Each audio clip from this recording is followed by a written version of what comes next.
Threatening చేసేసి మళ్ళీ పొద్దున్నే 7 గంటలకే జేసీబీ తీసుకొచ్చి నిలబెట్టేసేసి కూర కొట్టేస్తున్నాము, మేము మొక్కలను జరుపుకోండి అని చెప్పాడు.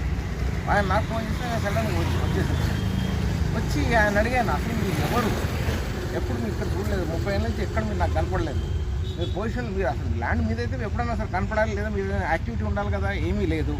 సడన్గా వచ్చేసి అది ఆక్యుపై చేసుకొని ఇది 30 ఏళ్ళ తర్వాత మీరు వచ్చి నాదంటే ఎట్లా అవుతుంది? అది నా డాక్యుమెంట్స్ పక్కాగా ఉన్నాయి, నేను పొజిషన్లో ఉన్నాను, అన్నీ కడుతున్నాను, నేను I'm legal everything I'm doing legally. అవునా, మీరు వచ్చి సడన్గా కాదంటే ఎట్లా అంటే, లేదు సార్ కొన్ని డాక్యుమెంట్స్ చూపిస్తున్నట్టు పోలీస్ స్టేషన్లో ఉన్నాయి సార్ అన్నాడు.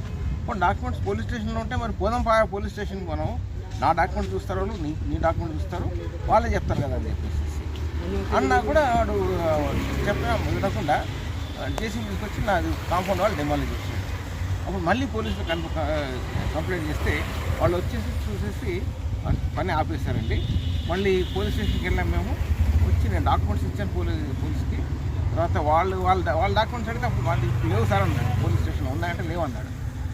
అంటే ఇప్పుడు నేను తీసుకొస్తాను సార్ అని చెప్పాడు. అంటే చెప్పిందల్లా అబద్ధం, ఇల్లీగల్ వచ్చి ఆక్యుపై చేసుకుంటున్నారు వాళ్ళు, ఎంక్రోచ్మెంటు. మళ్ళీ ఉల్టా వచ్చేసేసి లీగల్గా ఉన్న ఆక్యుపెంట్స్ అందరినీ కూడా ఇట్లా హెరాస్ చేస్తున్నారు. It's trespassing, very big crime, and then they are disturbing my peaceful position of the property. I want the authorities to take notice of it and then act upon this one. తర్వాత ఇటువంటి జరగకుండా ముందు చూస్తే బాగుంటుందని చెప్పేసి గవర్నమెంట్కి నేను appeal చేస్తున్నాను. సరిపోయిందా?